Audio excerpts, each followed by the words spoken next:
Open the podcast bay doors, Hal.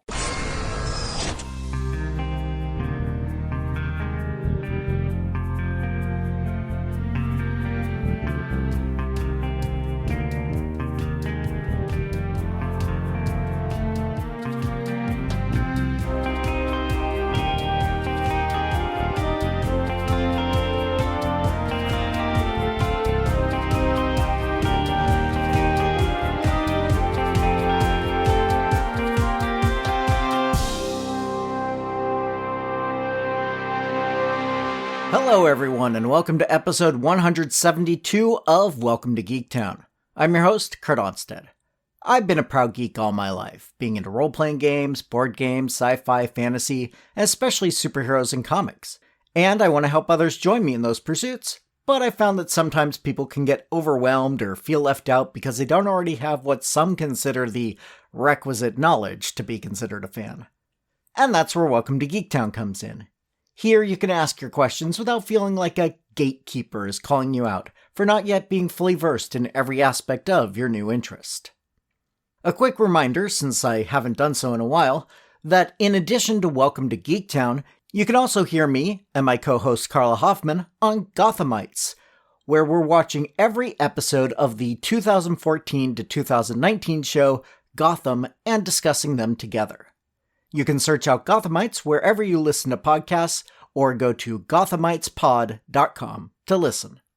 With this episode releasing the same day as a certain big football game, I thought this would be a fun time to look at various superheroes that are connected to the sport in one way or another.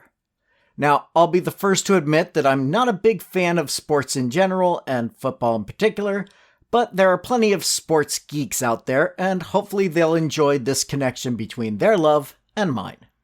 As per my usual, I'm going to be sticking to the big two companies, Marvel and DC, as that's where my expertise lies. If there are any you think I missed, either from those companies or from the smaller publishers, be sure to let me know. It shouldn't be too surprising that a lot of superheroes are or were athletes in their youth. And so we have quite a few characters who have high school and or college football as part of their backstory. Ben Grimm, who later became The Thing, got a scholarship to State University as a football player, which is where he met his roommate Reed Richards, the future Mr. Fantastic, and became his best friend. Now, this was obviously before he and Reed went on the fateful space flight that gave powers to the pair, along with brother and sister Johnny and Sue Storm, turning them into the Fantastic Four. However, another Marvel character did use his superhuman abilities on the gridiron. The young mutant, Hank McCoy, actually got his nickname of Beast from the spectators watching him play. Hank went barefoot on the field in order to take advantage of his superhuman dexterity in his hands and feet, and would even occasionally jump onto the goalpost and hang from his feet in celebration when he scored a touchdown. Those of you who know Beast from the animated series or from his appearance in X3 may be picturing a blue furry creature on the field, but in the comics, and as shown in the movie X-Men First Class, Hank didn't get his more monstrous appearance until later in life, and in his high school days, his only physical difference were the extremely large hands and feet. Over in DC, we have a few heroes who spent some time throwing the pigskin around.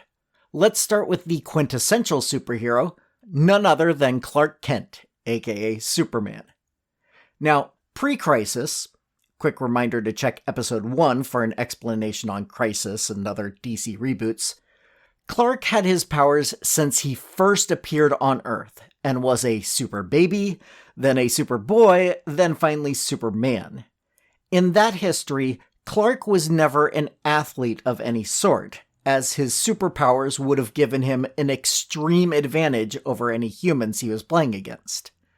However, in the Man of Steel miniseries by John Byrne that came out post-Crisis and revamped Superman's origins, Clark's powers didn't emerge until much later, and the farm boy was a star quarterback for the Smallville Giants, later retconned to the Smallville Crows to match the team name from the TV show Smallville, where Clark also played for a semester. Another DC character whose tie to football came in a reboot is Victor Stone, aka Cyborg.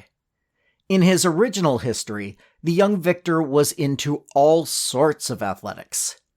Football is shown in one panel in the Tales of the Teen Titans issue where he recounts his youth, but so is boxing, track and field, and weightlifting. Although that last one could just be training for some of the other sports he participated in.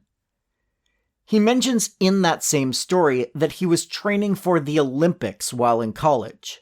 And since football isn't an Olympic sport, I have to assume that it was one of his other athletic endeavors that he was focused on at that point. But in 2011, when DC once again rebooted their universe with the New 52, Victor was shown to be a high school football star. In both histories, an incident at his parents' lab ended with his mother dying and him being injured to the point of needing to be turned into a half-man, half-machine, aka Cyborg, in order to survive, destroying his athletic career, but starting his superhero life. Another character who had his football career cut short due to injury is Citizen Steel, a character I mentioned briefly way back in episode 65. The grandson of Commander Steel, a World War II-era hero, although unlike many of DC's heroes, his adventures weren't published during that time, being retconned into existence in 1978. Citizen Steel, aka Nathan Haywood, was a football star at Ohio State University until an accident on the field shattered his kneecap, with an undiagnosed infection later requiring the amputation of that leg.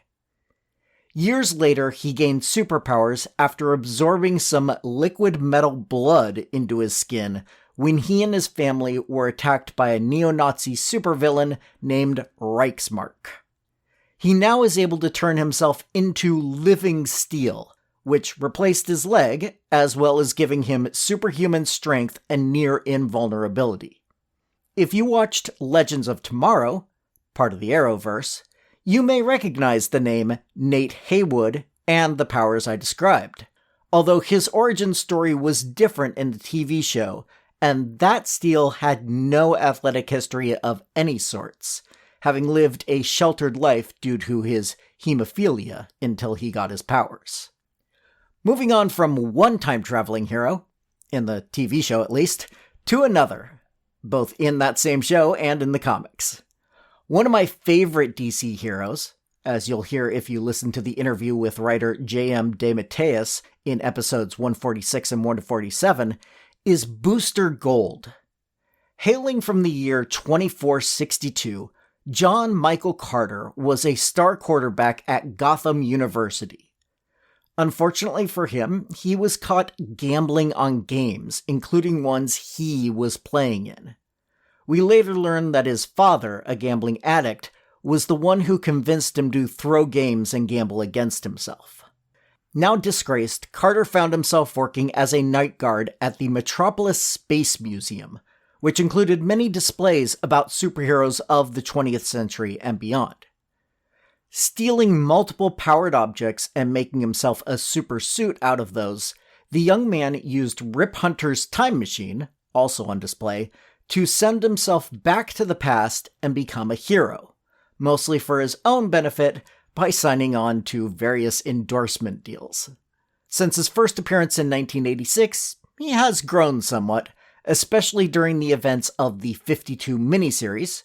Check out episode 52 of this show for a rundown on that, and his second solo series by Jeff Johns and his original creator, Dan Jurgens. So, we've talked about a few guys who played football before becoming the superheroes they are best known for. But are there any heroes out there whose superhuman abilities are actually tied into football itself? Well, since you can probably see this episode isn't over yet, it's pretty obvious the answer is yes. We have two titles over at Marvel Comics that I want to talk about. Let's start with Kickers Incorporated.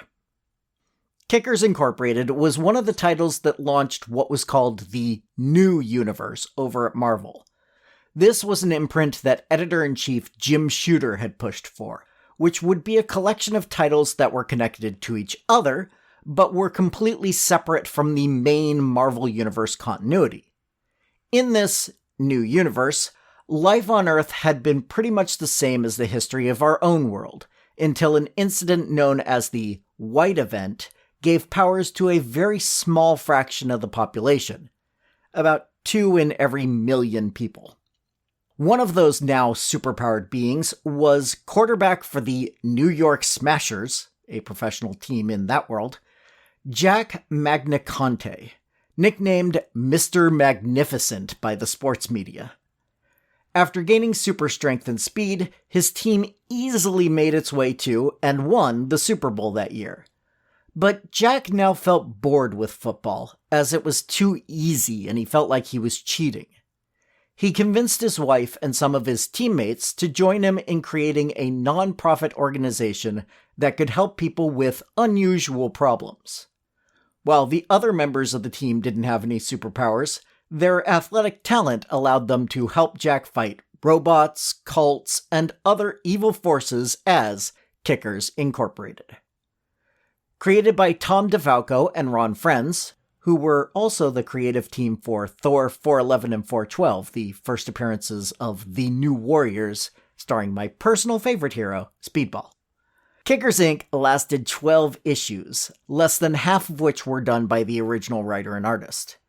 In fact, the entire New Universe imprint lasted less than 3 years, with the longest titles going on for 32 issues. While the books were selling well, because of internal politics and other related drama, the whole thing was shut down in an effort to focus on their main titles. While writer Mark Gruenwald brought some of the concepts from it into Marvel continuity while writing the Quasar comics a couple years later, the Kickers were not part of that and have only been seen a couple of times since the end of that publishing experiment. Once in a 25th anniversary celebration backup story, taking place in-universe between issues 4 and 5, and in a one-page story mostly done for humor in the one-shot Marvel Comics number 1001. Finally, if you're talking football and superheroes, you can't leave out the officially licensed character, NFL SuperPro.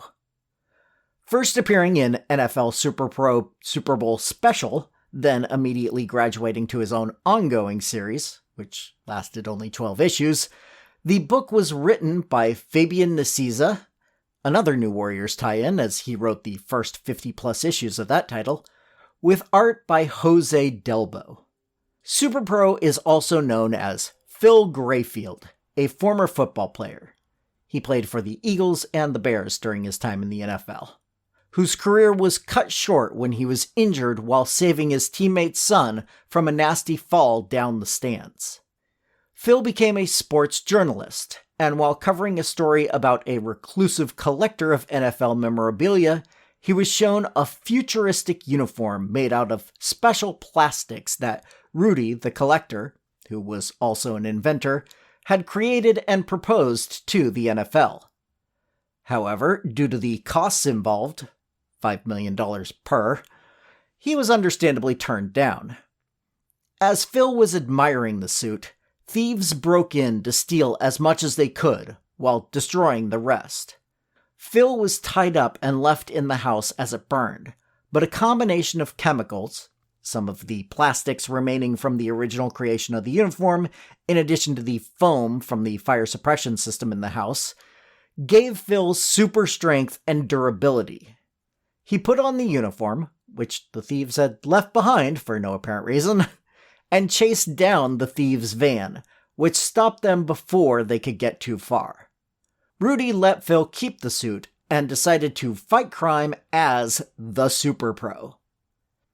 In his series, he mostly fought against villains who were also tied to football in one way or another, like a player ODing on experimental steroids, or villains with football-related names, like the assassin who could travel back short distances in time, known as Instant Replay. Or both, like a field goal kicker turned evil ninja named Quick Kick. Now, I prefer to stick to the positive when discussing various comic books, but even the writer himself has admitted that this is not one of his better works. In interviews, Fabian has said that he agreed to write the ongoing book in exchange for free tickets, after being basically wrangled into writing the original one-shot. While editor Bob Budiansky and other Marvel higher-ups got Super Bowl tickets as part of the licensing deal with the NFL, Fabian says he got midfield tickets to a Jets game where they lost by 40 points to the Colts. With the licensing deal between the NFL and Marvel now terminated, NFL SuperPro has fallen into comic book limbo and is likely to never appear again. Writer Robert Kirkman wanted to bring him in to an issue of Marvel Team Up, but it was rejected by editorial and thus was only name-checked in the issue. Sorry to leave it on such a sad note, but in a discussion of football-related heroes, there was no way I wasn't going to end the discussion with NFL SuperPro. Now, this week I came up with the theme of the episode myself, but I always prefer to answer questions or take suggestions from my listeners, so if there's anything you'd like to hear me cover in a future episode, be sure to let me know. You can email any of those, along with comments on the show in general, to welcome2geektown, all spelled out, @gmail.com. Or you can go to the website, welcome to, the number 2 in this case, geektown.com, and click the Submit a Question link if you prefer to remain anonymous. Other contact options include facebook.com/welcome-to-geektown, Twitter @geektownpodcast, Mastodon @welcome-to-geektown @mastodon.social, or Blue Sky @welcome-to-geektown.bluesky.social. Also, if you'd like to support the show directly, why not become a patron at patreon.com/welcome-to-geektown for just $1 per month to get access to full scripts of the shows, audio outtakes, and a monthly shoutout. You can also help the show grow by subscribing and giving a 5-star review over on Apple Podcasts to join the Geektown City Council, which helps other people find the show, so we can all tell them, welcome to Geektown, population, us. Welcome to Geektown is written, narrated, edited, and produced by me, Kurt Onstead. Theme music is by Aaron Levitz, logo art by Archie Santana. All of their sound clips are the copyrighted material, their respective owners, and no infringement is intended, falling under fair use.